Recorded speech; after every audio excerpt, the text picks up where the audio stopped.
আসসালামু আলাইকুম। আশা করি আল্লাহর অশেষ মেহেরবানিতে ভালো আছেন। বরাবরের মতো আমি মোহাম্মদ আলামি। তো আজকে ছাদে ঠিক খাবার দেওয়া হচ্ছে।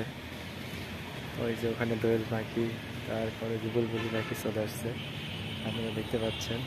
আরও পাখি আসবে। তো বাংলাদেশে আমি প্রথম ছাদে ধারাবাহিকভাবে খাবার দিয়ে থাকি এবং ভিডিও করে থাকি। প্রায় 1100 কিংবা 1200-র মতো ভিডিও ছাড়া আছে আমার ইউটিউব চ্যানেলে। তো আজকে এই পর্যন্ত, দেখা যাক খাবার দেওয়া হচ্ছে, পাখি আসে নাকি দেখার বিষয়।